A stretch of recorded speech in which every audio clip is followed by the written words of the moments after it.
Assalamualaikum warahmatullahi wabarakatuh.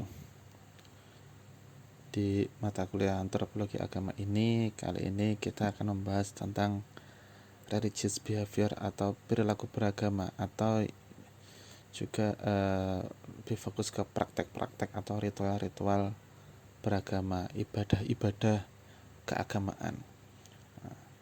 Jadi di pertemuan ini, di materi ini kita akan membahas tentang perilaku beragama. Yang dimaksud perilaku beragama di sini adalah ritual keagamaan atau ibadah. Dalam umat Islam kita menyebutnya ibadah, dalam umat yang lain mungkin ada kalimat tersendiri ya. Jadi di sini kita akan mulai dengan ritual and the interaction code, ritual dan kode-kode interaksi. Jadi yang pertama, ritual itu adalah sebuah bentuk komunikasi. Komunikasi apa? Ya, komunikasi antar individu dengan individu yang lain, antara jamaah dengan jamaah yang lain, antara istilahnya makmum ke makmum yang dengan makmum yang lain, juga dengan individu kepada tokoh spiritualnya, dengan imamnya, dengan pendetanya, dengan pemimpin agamanya. Juga komunikasi antara manusia dengan the spiritualnya siapa, apakah dewa, Tuhan, malaikat, atau leluhur, atau siapapun itu. Jadi ritual itu adalah bentuk komunikasi. Kemudian ritual itu juga expect certain purpose, mengharapkan tujuan-tujuan tertentu. Jadi orang melakukan ritual itu pasti ada tujuannya. Bisa dibilang tidak sekedar karena ini perintah Tuhan, ini perintah apa, enggak mungkin, pasti ada yang diharapkan. Biasanya kalau ditanyakan alasannya kenapa, ya pasti karena ingin masuk surga atau mendapatkan balasan di hari akhir nanti, untuk menghindari hukuman Tuhan, untuk menghindari neraka dan sebagainya. Meskipun juga tidak memungkiri juga ada tujuan-tujuan lain yang sifatnya mungkin lebih duniawi, misalnya biar diterima di sosial, biar mendapatkan predikat sebagai orang yang taat, yang saleh, dan sebagainya. Kemudian yang ketiga adalah interaksi sosial antara individu tadi dengan sosok-sosok yang otoritatif atau sesuatu yang powerful. Nah, di sini menjadi meluas bentuk komunikasinya, tidak hanya kepada manusia, sesama manusia, atau manusia kepada Tuhannya, tapi juga manusia dengan sesuatu yang luar biasa. Misalnya dengan gunung, dengan laut, dengan matahari, sesuatu yang luar biasa, sesuatu yang memiliki kekuatan besar, atau sesuatu yang ditakuti akan terjadi bencana dari situ. Nah, itu juga bentuk ritual-ritual yang dilakukan oleh umat-umat beragama. Kemudian a continuum of ritual behavior. Jadi perilaku beragama ini, ritual-ritual ini memiliki pola. Yang pertama itu ritualization. Jadi ritualization ini adalah pembentukan proses atau sesuatu yang tadinya berupa bukan ibadah ya, bukan ritual, karena mungkin dilembagakan, diformalkan menjadi sebuah ritual yang akhirnya ditulis, mungkin diingat-ingat tata caranya dari awal sampai akhir, kemudian disebarluaskan, diajarkan, akhirnya lama-lama menjadi ritual, orang-orang menjadi mengikutinya, orang-orang menjadi melakukannya. Jadi sesuatu yang mungkin hanyalah ekspresi bentuk mungkin terima kasih dari manusia ke alam, manusia ke leluhur, manusia ke Tuhan atau dewa, itu kemudian menjadi ritual. Mungkin bisa bentuk terima kasih, ucapan terima kasih, ekspresi terima kasih, ekspresi minta maaf juga bisa kepada yang powerful beings atau spiritual beings tadi. Kemudian melakukan ritual-ritual, melakukan gerakan-gerakan, membaca bacaan-bacaan, kemudian dilembagakan, akhirnya menjadi sebuah ritual. Ritual ini juga tadinya simple, kemudian menjadi complicated. Dari simple menjadi rumit karena sering perkembangan waktu manusia sendiri yang memperumit. Yang aslinya cuma sekedar ini, sekedar simple saja harus dibikin ribet. Orang Islam misalnya sholat, kalau di mazhab Syafi'i gitu misalnya, harusnya kan menutup aurat itu kemudian dari pusar ke lutut. Nah, dari pusar ke lutut ini sebenarnya sudah cukup simple, tapi orang-orang kemudian menjadikannya ribet, harus memakai pakaian lengkap, pakai peci, pakai sajadah dan sebagainya. Kemudian from formal to etiquette, jadi tadinya itu ritualnya itu hanya sekedar ritual-ritual yang formal, ibadah-ibadah yang sifatnya formalistik, seperti ya katakanlah sholat atau mungkin haji, seperti itu, puasa.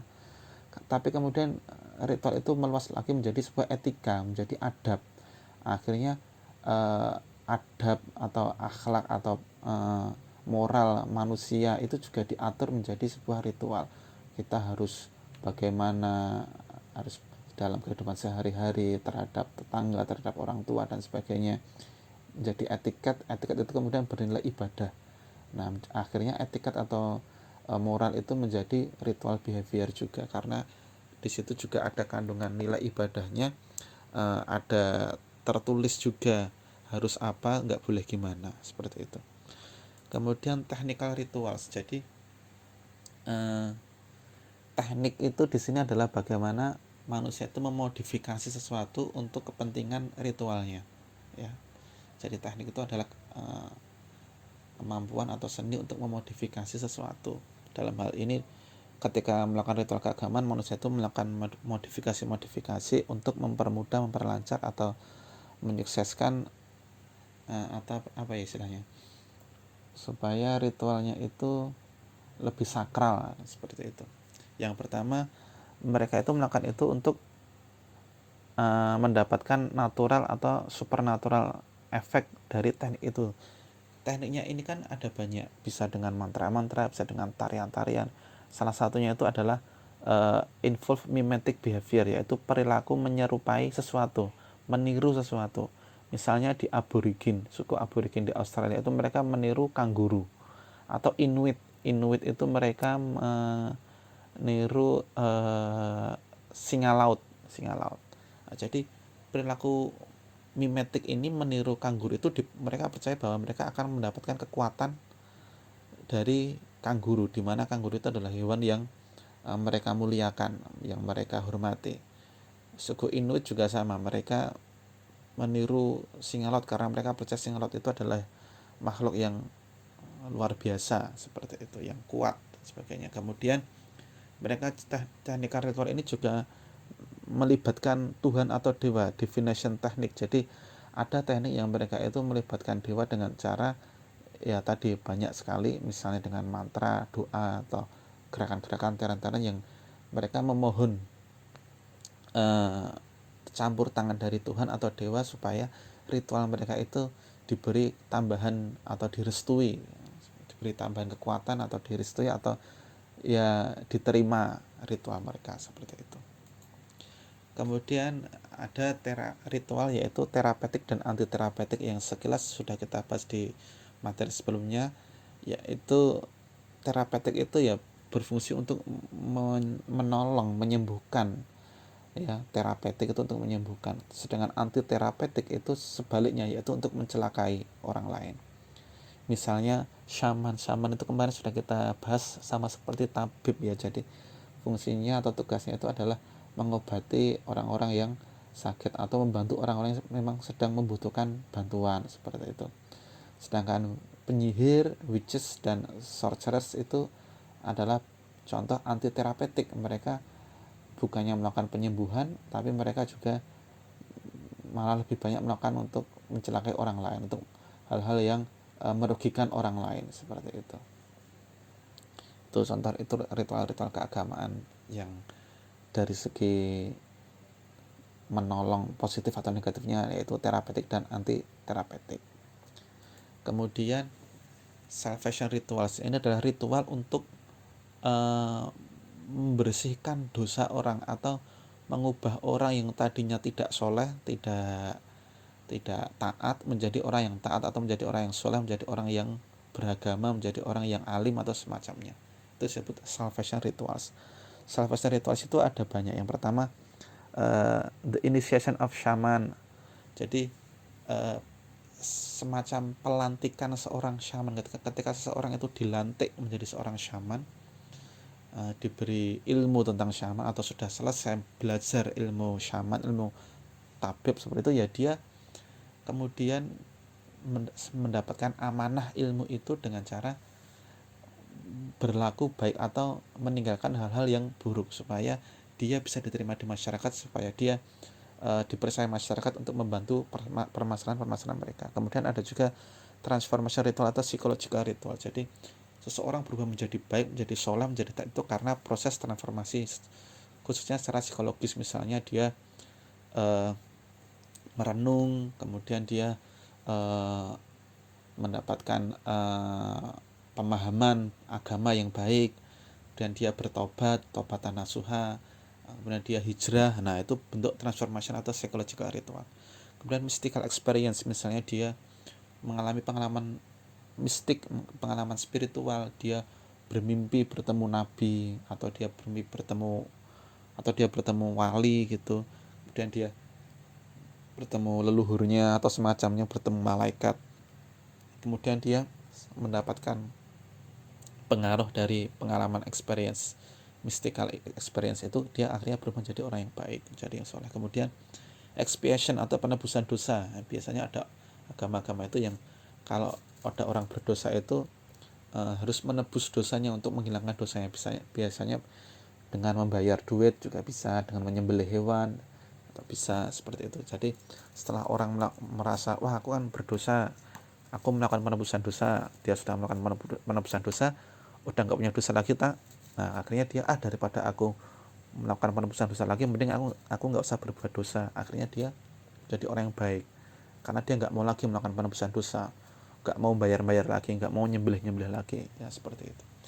Kemudian yang terakhir, spirit possession, ini kesurupan. Jadi ada orang yang misalnya, kalau Islam mungkin seperti jazab, mungkin ya jazab atau semacamnya, yaitu ketika dia sudah kehilangan akalnya sendiri, entah itu karena jazab tadi ditarik akalnya, atau dia kesurupan ya mungkin jin baik atau apa, kesurupan yang baik-baik yang intinya membuat dia menjadi lebih taat, menjadi lebih soleh. Nah, itu salah satu bentuk salvation ritual melalui spirit possession.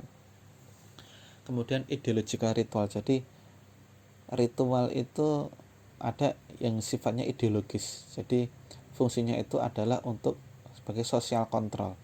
Contohnya seperti ini. Contohnya setiap tanggal 25 Desember, atau enggak harus 25 Desember, di tanggal-tanggal yang lain juga itu ada reka ulang atau penceritaan kembali kisah disalibnya Yesus Kristus. Supaya apa?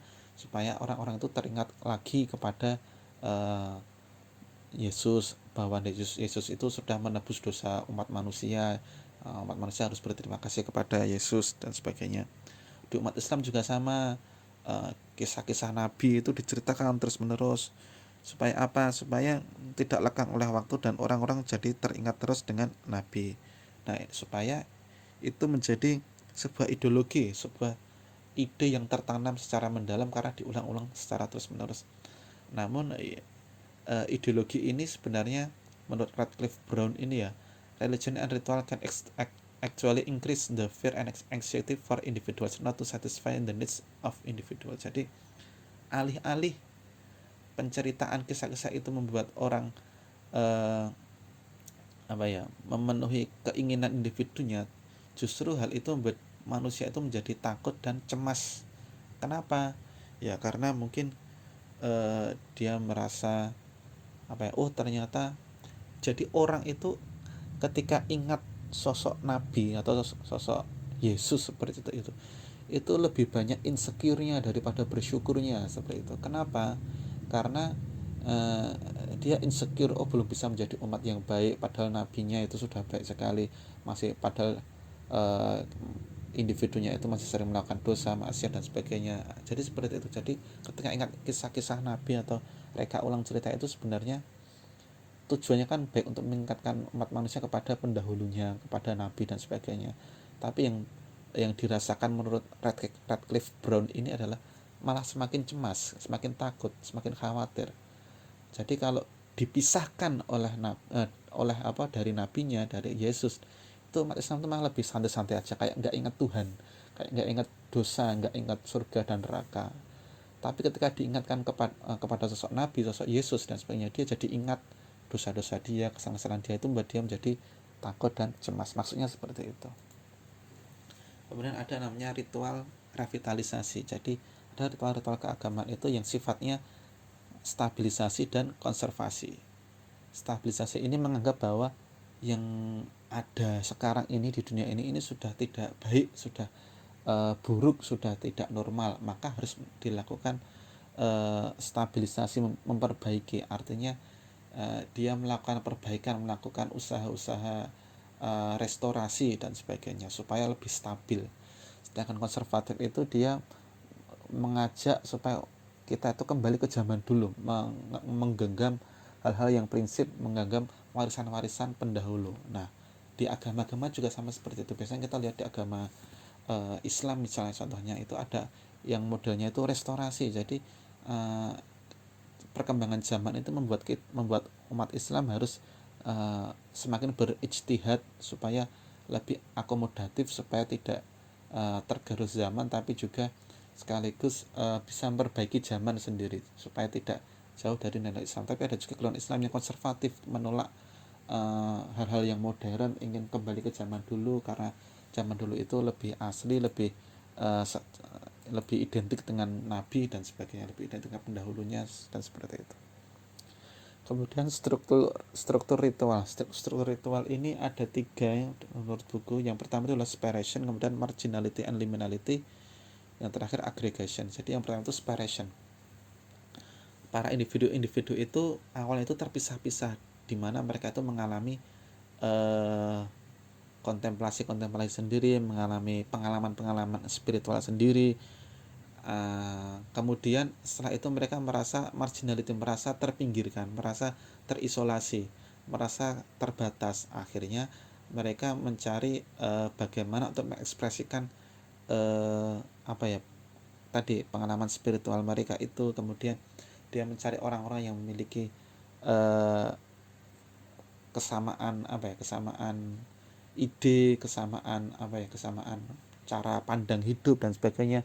Setelah bertemu orang yang sama, akhirnya mereka melakukan perkumpulan, menjadi jamaah. Akhirnya proses yang terakhir yaitu aggregation, di mana mereka berkumpul berjamaah untuk melakukan ritual bersama-sama.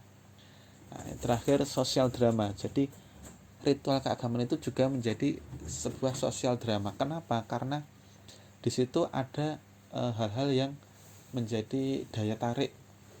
Ketika kita atau kalian ke Bali misalnya, biasanya ke Bali itu kan kalian disuguhkan oleh mungkin tari-tarian tradisional atau ibadah-ibadah agama Hindu yang menarik wisatawan.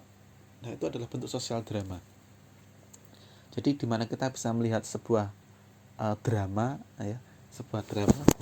kita melihat bisa sebuah ritual yang itu menarik dilihat dari 3 hal. Yang pertama, ritual fields, di mana orang kalau melakukan ritual keagamaan itu pasti di tempat-tempat yang khusus, di tempat-tempat yang sudah disiapkan, di tempat-tempat yang sudah dihias, altar dan sebagainya, aksesoris dan sebagainya. Nah, tempat mereka melakukan ritual atau ibadah itu sendiri sudah menarik untuk dilihat. Kemudian ritual performance, kemudian apa yang dilakukan oleh orang-orang itu, individu-individu itu, yaitu ketika dia melakukan ritual itu kan mungkin gerakan-gerakannya menarik, kita nggak pernah lihat sebelumnya, bacaan-bacaan doa-doa mereka juga kita nggak pernah dengar, kita tertarik untuk mendengarnya dan sebagainya. Yang terakhir sosial teater, kita juga melihat orang-orang yang sama-sama melihat juga, sama-sama penonton itu juga kita melihat, oh ternyata orang-orang yang datang di sini banyak juga, ada yang dari luar negeri, dan itu juga menjadi bentuk sosial drama juga. Jadi ritual itu bisa menjadi sosial drama karena melibatkan 3 aspek tersebut, sehingga tidak jarang ritual-ritual ibadah agama tertentu itu menjadikan daya tarik wisatawan. Bahkan sholat juga sama. Kalau kalian jalan-jalan ke Masjid Istiqlal itu, di lantai atasnya itu sering dikunjungi wisatawan baik baik dari dalam negeri maupun luar negeri. Seperti itu, semoga bermanfaat dan barokah. Assalamualaikum warahmatullahi wabarakatuh.